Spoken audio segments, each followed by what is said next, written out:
Assalamualaikum sahabat-sahabat yang dirahmati Allah. Hari ini saya akan menceritakan PNS ini tega siram ibu kandungnya sendiri. Dan apa yang terjadi Allah balas kontan. Namun sebelumnya saya sarankan untuk menuliskan sholawat Nabi Muhammad agar kelak sholawat ini menjadi saksi untuk mendapat syafaat di akhirat. Like dan subscribe ke channel ini sangat membantu menyebarkan dakwah Islam dan menjadi amal jariah. Di sebuah kota kecil yang damai, hidup seorang pegawai negeri sipil bernama Roni. Di mata masyarakat, Roni tampak sukses, terhormat, dan memiliki kehidupan yang mapan. Namun di balik semua itu, tersembunyi kebusukan hati yang luar biasa. Roni sudah lama merasa malu pada ibunya yang sederhana dan renta. Ia mulai menjauhi sang ibu, bahkan sering berkata kasar. Hingga pada suatu hari yang mengejutkan, karena persoalan warisan, Roni nekat menyiram ibunya dengan air comberan di depan tetangga. Peristiwa itu menggemparkan warga. Sang ibu hanya bisa menangis, menengadah dan berdoa pada Allah agar diberikan keadilan. Tak butuh waktu lama, balasan dari langit datang dengan cara yang mengerikan dan tak masuk akal. Satu persatu karir Roni hancur, tubuhnya mulai mengalami kelumpuhan misterius, dan ia dihantui sosok bayangan yang memanggilnya setiap malam. Cerita ini menyingkap kengerian azab durhaka kepada orang tua, dengan balasan yang kontan dan tak bisa dilawan. Sebuah kisah nyata yang akan membuat siapapun merinding dan takut untuk menyakiti hati seorang ibu. Di sebuah kota kecil di Jawa Timur, tinggal seorang pria bernama Roni. Ia dikenal sebagai pegawai negeri sipil yang sukses. Setiap hari mengenakan seragam rapi, sepatu mengilap, dan parfum mahal. Ia disegani banyak orang karena jabatannya di kantor kecamatan. Tapi tak ada yang tahu apa yang sebenarnya tersembunyi di balik penampilan luar itu. Roni tinggal di rumah besar hasil warisan ayahnya. Rumah itu berdiri megah di pinggir jalan desa, berdampingan dengan sebuah rumah kecil reot milik ibunya sendiri, Buminah. Ya, Roni membiarkan ibunya tinggal di rumah lama yang sudah miring atapnya, sementara ia menikmati kenyamanan rumah baru sendirian. Sudah lama Roni merasa malu dengan ibunya. Ia tak suka dengan pakaian lusuh dan cara bicara Buminah yang masih kental logat kampung. Setiap kali ibunya datang ke rumah, Roni enggan membukakan pintu. Kadang pura-pura tidak ada di rumah. Warga sekitar sering melihat Buminah duduk berjam-jam di teras rumah anaknya, membawa rantang berisi lauk sederhana, berharap bisa makan bersama. Namun Roni selalu punya alasan untuk menolak. Katanya sibuk, katanya rapat, katanya belum mandi. Padahal di dalam rumah, ia asyik bermain ponsel sambil tertawa-tawa. Buminah tetap sabar. Ia tak pernah marah. Ia hanya menatap rumah itu dengan mata yang berkaca-kaca. Setiap malam, ia berdoa pada Allah agar anaknya berubah dan mengingat kasih sayang seorang ibu. Namun doa itu belum juga dijawab. Justru hari-hari berikutnya, Roni semakin berani. Ia mulai berkata kasar, menyuruh ibunya pergi, bahkan membentak di depan tetangga. Hati warga mulai terusik, tapi tak ada yang berani menegur. Roni terlalu disegani karena statusnya sebagai pegawai negeri. Dan hari itu, sebuah peristiwa memalukan akan terjadi. Peristiwa yang kelak akan menjadi awal dari azab yang mengerikan. Siang itu terik. Matahari menggantung tinggi, dan udara desa terasa kering menusuk kulit. Roni baru saja pulang dari kantor. Mobil dinasnya berhenti tepat di depan pagar rumah. Ia membuka pintu dengan langkah sombong, mengenakan kacamata hitam dan masih menggenggam map kerja. Dari kejauhan, seorang wanita tua tampak tergopoh-gopoh membawa rantang kecil. Itu Buminah. Dengan nafas terengah, ia berusaha mengejar anaknya sebelum masuk ke dalam rumah. Roni, nak, ibu bawakan sayur asem kesukaanmu. Suara Buminah parau tapi penuh harap. Namun Roni justru menoleh dengan mata menyipit. Ekspresi wajahnya berubah seolah melihat sesuatu yang menjijikan. Ibu lagi? Berapa kali saya bilang, jangan datang ke sini tanpa izin. Bentak Roni sambil membuka pagar dengan kasar. Buminah terdiam. Tangannya yang memegang rantang gemetar. Ia berdiri di ujung halaman, tak berani melangkah lebih dekat. Aku cuma mau kasih makanan. Nak, kamu belum makan, kan? Roni meludah ke tanah. Saya bukan anak kampung. Makanan ibu itu bau, bikin malu. Sudah pulang.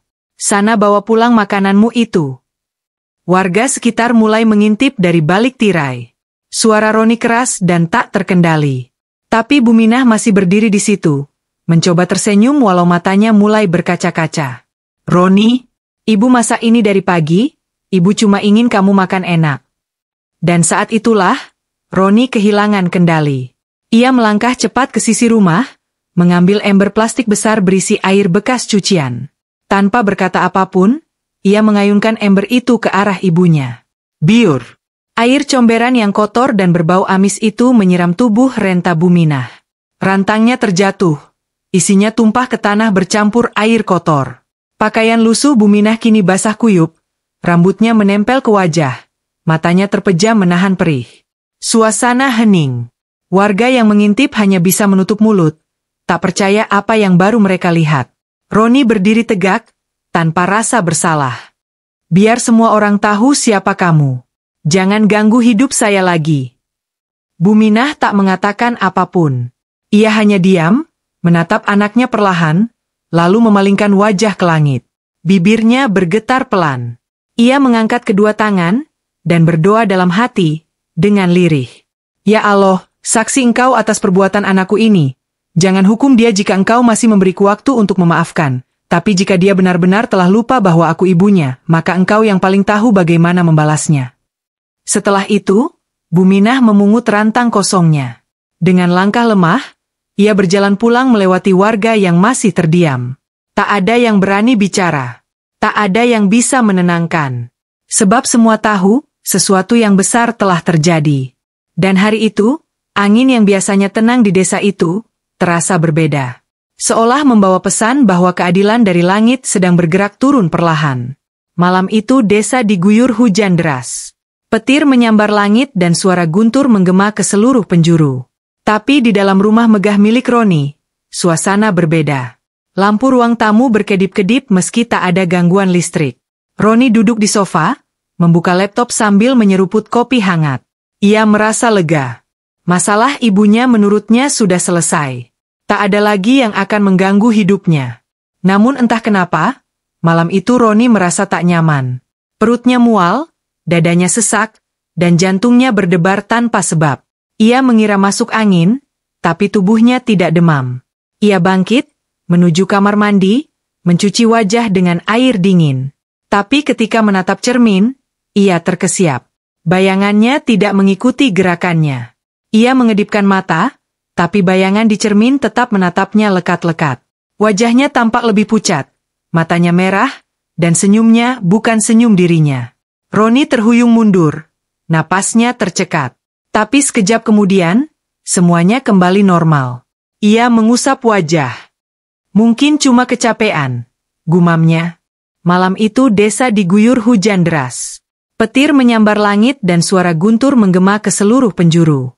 Tapi di dalam rumah megah milik Roni, suasana berbeda.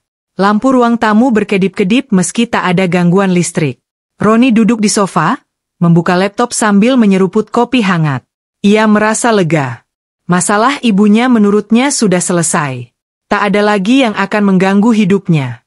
Namun entah kenapa, malam itu Roni merasa tak nyaman.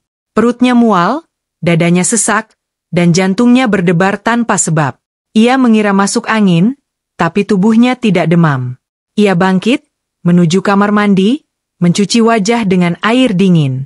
Tapi ketika menatap cermin, ia terkesiap. Bayangannya tidak mengikuti gerakannya. Ia mengedipkan mata, tapi bayangan di cermin tetap menatapnya lekat-lekat. Wajahnya tampak lebih pucat, matanya merah, dan senyumnya bukan senyum dirinya. Roni terhuyung mundur, napasnya tercekat. Tapi sekejap kemudian, semuanya kembali normal. Ia mengusap wajah. Mungkin cuma kecapean, gumamnya. Ia kembali ke kamar. Namun begitu ia duduk di ranjang, terdengar ketukan pelan di jendela. 3 kali. Pelan. Teratur. Padahal jendelanya berada di lantai 2. Dek. Roni mematung. Ia tak berani bergerak. Angin malam masuk lewat celah kaca, membawa bau anyir dan dingin menusuk. Ketukan itu terdengar lagi. Dek. Dek. Dek. Roni memberanikan diri membuka tirai jendela, tapi tak ada siapa-siapa. Hanya gelap pekat dan bayangan pohon di kejauhan yang tertiup angin.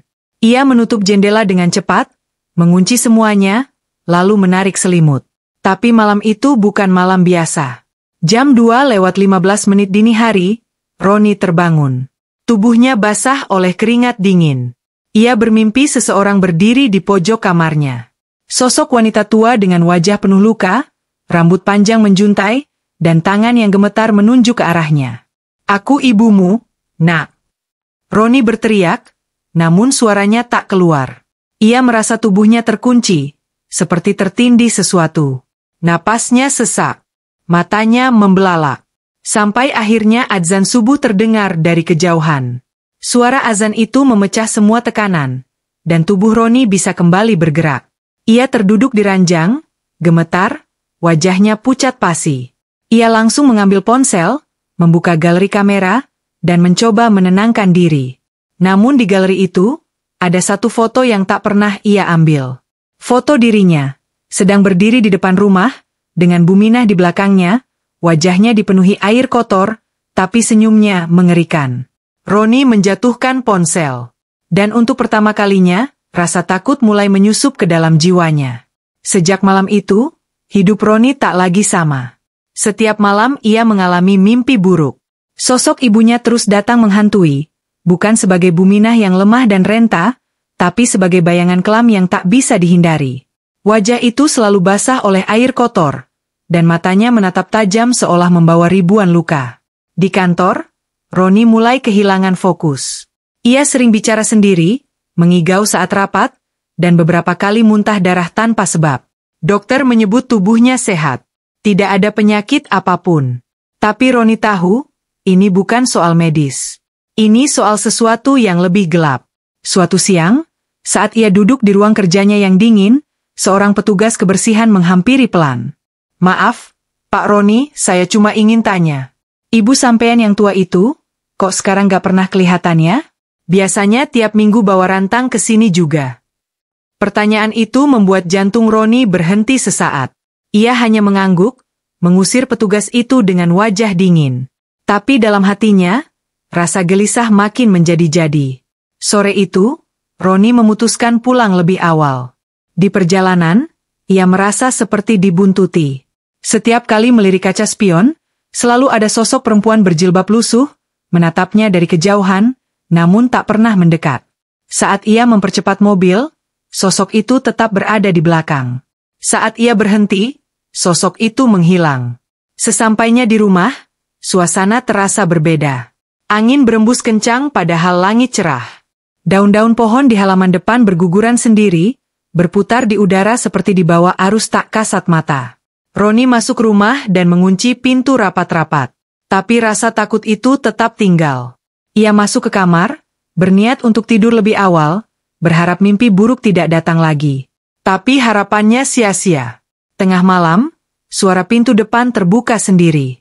Roni bangun dengan jantung berdebar. Ia mengambil senter dari laci dan keluar dari kamar perlahan. Setiap langkah terasa berat. Lantai rumah terasa lebih dingin dari biasanya. Ketika ia sampai di ruang tamu, lampu berkedip. Kursi goyang di pojok ruangan bergoyang perlahan meski tidak ada angin. Dan dari dapur, terdengar suara rantang jatuh. Klek, klek, klek. Suara tutup rantang yang beradu lantai itu membuat bulu kuduknya berdiri. Ia mendekat, menyorotkan senter ke arah suara. Dan di sana, ia melihatnya. Seorang wanita tua berdiri membelakanginya, mengenakan baju kumal dan kerudung yang basah. Tangannya memegang rantang penyok yang meneteskan air comberan ke lantai. Sosok itu tak bergerak. Hanya berdiri diam menghadap dinding. Roni ingin berteriak, tapi suaranya hilang. Ia mundur perlahan, tapi senter di tangannya padam. Dan ketika cahaya menyala kembali, sosok itu kini menatap ke arahnya. Mulutnya terbuka, tapi suara yang keluar bukan suara manusia. "Aku sudah masak, kenapa kamu siram aku?" Roni menjerit sekeras-kerasnya. Dan sejak malam itu, seluruh tetangga tahu rumah Roni bukan lagi rumah biasa. Keesokan paginya, warga desa dikejutkan dengan kabar yang menyebar cepat seperti api. Roni ditemukan tergeletak di depan rumahnya, hanya mengenakan baju tidur, wajah penuh lumpur, dan kedua kakinya tak bisa digerakkan. Beberapa tetangga mengira ia kecelakaan, namun tak ada jejak darah, tak ada luka fisik. Ia hanya terbaring dengan wajah pucat dan mata kosong. Petugas puskesmas datang, memeriksa tubuhnya. Semua tanda vital normal. Tapi Roni tak bisa bicara jelas. Hanya gemetar dan menggumam. Dia datang, dia datang.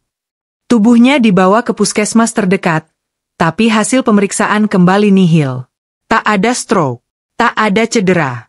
Tapi kedua kakinya tak bisa digerakkan sama sekali. Seolah mati rasa dari pangkal paha hingga ke ujung kaki. Ini bukan medis, bisik seorang perawat kepada bidan yang mendampinginya. Sepertinya, ini sesuatu yang lain. Desas-desus mulai beredar. Warga yang selama ini dia mulai berani bercerita. Tentang bagaimana Buminah disiram air kotor. Tentang bagaimana suara tangis perempuan sering terdengar dari rumah Roni saat malam. Tentang bau anyir yang menyelimuti halaman rumah meski tak ada bangkai. Dan semua cerita itu mengarah pada satu kata, balasan. Di sisi lain, Buminah sendiri tak terlihat lagi sejak malam kejadian itu. Rumah reyotnya terkunci. Jendela-jendela tertutup rapat. Tak ada yang tahu kemana perginya wanita tua itu. Sore harinya, Roni dibawa kembali ke rumah dengan kursi roda. Ia dipapah masuk ke dalam oleh dua tetangganya, sementara wajahnya hanya tertunduk. Namun begitu masuk ke dalam, bau menyengat menyambut. Bau air comberan basi. Lantai rumahnya yang dulu mengilap, kini lengket dan basah. Di dinding ruang tamu, ada tulisan samar seperti bekas jari di lumpur. Aku masih di sini. Roni menjerit. Ia mencoba berdiri dari kursi roda, tapi tubuhnya tak merespons. Ia menangis untuk pertama kalinya dalam hidupnya. Roni menangis seperti anak kecil yang kehilangan arah. Tapi semuanya sudah terlambat. Waktu tak bisa diputar kembali. Dan saat malam tiba, seluruh lampu rumah padam serentak. Dari luar, warga melihat bayangan di jendela kamar Roni. Seorang pria duduk di kursi roda, dan seorang wanita tua berdiri di belakangnya. Menatap, tanpa mata. Malam demi malam berlalu. Rumah besar milik Roni kini tak lagi dihuni kebanggaan. Hanya ketakutan dan tangisan. Setiap malam, jeritan dari dalam rumah terdengar hingga ke jalan. Jeritan yang bukan hanya suara manusia. Beberapa warga yang nekat melewati rumah itu mengaku melihat sesuatu di balkon lantai 2. Sosok perempuan tua berdiri tanpa bergerak. Pandangannya kosong menatap ke arah gang sempit. Padahal Roni tinggal sendirian. Dan Buminah belum juga terlihat batang hidungnya. Di dalam rumah, Roni kini hanya bisa duduk di kursi roda. Tubuhnya semakin kurus. Rambutnya mulai memutih, bukan karena usia, tapi karena tekanan. Makanan menumpuk tak disentuh.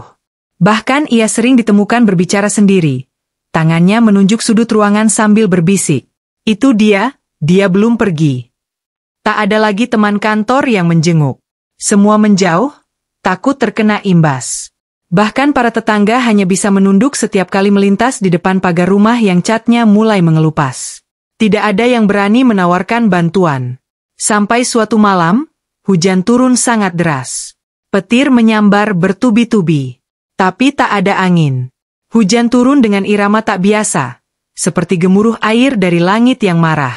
Roni duduk sendirian di ruang tamu, matanya menatap jendela. Tiba-tiba, ia mendengar suara rantang besi diseret dari dapur. Pelan, tapi pasti. Sret, sret. Air hujan mulai merembes dari sela-sela atap rumah, meski atapnya baru diganti 2 bulan lalu. Tetesan air jatuh di atas kepalanya. Namun ia tak bergerak. Ia tahu, malam ini bukan malam biasa. Tiba-tiba pintu dapur terbuka sendiri. Dari balik kegelapan, muncullah sosok itu. Seorang wanita tua basah kuyup. Rambutnya menempel di wajah, dan tangan keriputnya menggenggam rantang penyok yang sama. Air comberan menetes dari tubuhnya, meninggalkan jejak basah di lantai. Wanita itu berjalan pelan ke arah Roni. Langkahnya berat. Setiap jejak kakinya menghasilkan suara yang menggema, seolah lantai kayu menangis. Roni hanya bisa menunduk, menangis tanpa suara. Sosok itu berdiri di hadapannya. Aku bawa makanan, nak. Kamu belum makan kan? Dan untuk pertama kalinya, Roni mengangkat wajah. Bibirnya bergetar. Ibu. Maaf, aku. Namun sebelum kalimat itu selesai, seluruh rumah bergetar keras. Petir menyambar halaman depan, memecahkan pohon tua di sana. Lampu-lampu pecah, dan seluruh ruangan gelap gulita. Tapi dalam gelap itu, terdengar satu suara lirih. Aku tidak lapar, nak, tapi amarah langit tidak bisa kau bayar dengan tangisan. Dan malam itu, hujan tak lagi membasuh dosa. Pagi itu desa kembali digegerkan. Kabut turun tebal meski matahari telah tinggi. Burung-burung tak terdengar berkicau, dan angin berhenti berhembus. Seorang ibu penjual sayur yang lewat depan rumah Roni menjerit keras, hingga warga berdatangan. Pintu rumah Roni terbuka lebar, dan di ambang pintu tampak sosok lelaki duduk kaku di kursi roda. Matanya terbuka lebar, mulutnya membeku dalam bentuk teriakan. Tubuhnya sudah dingin. Namun bukan itu yang membuat warga beristighfar dan menutup mulut sambil menahan muntah. Di sekujur tubuh Roni, kulitnya mengelupas seperti habis disiram air panas. Tangannya menggenggam erat rantang penyok yang berkarat. Air hitam menetes dari sela-sela tutupnya. Dan di dinding ruang tamu, tertulis dengan bekas lumpur kering. Ini bukan akhir, ini baru awal. Tak ada yang tahu siapa yang menulisnya. Buminah pun masih menghilang. Rumah gubuknya tetap terkunci. Tapi dari dalam, sesekali terdengar suara sendok jatuh, dan suara orang tua mengaduk sesuatu di dalam panci. Petugas datang, namun tak satu pun berani menyentuh tubuh Roni sebelum matahari benar-benar condong ke barat. Setelah itu, jenazahnya dibawa dalam diam. Tak ada keluarga, tak ada upacara. Hanya selembar kain putih dan beberapa polisi yang memasukkan jasadnya ke dalam ambulans. Sejak kejadian itu, rumah Roni dibiarkan kosong. Tapi warga tahu itu bukan rumah kosong. Setiap malam Jumat, suara kursi roda terdengar berderit dari dalam. Bau air comberan kadang muncul tiba-tiba di jalan depan gang. Dan bila ada anak kecil lewat sendirian, mereka sering berkata, "Ada nenek-nenek di balkon, dia ngajak aku makan." Kini, tak ada lagi yang berani menyentuh pintu rumah itu. Bahkan sekadar menoleh pun, mereka memilih menghindar. Karena semua tahu, azab yang datang bukan hanya untuk memberi pelajaran, tapi juga untuk menagih balasan.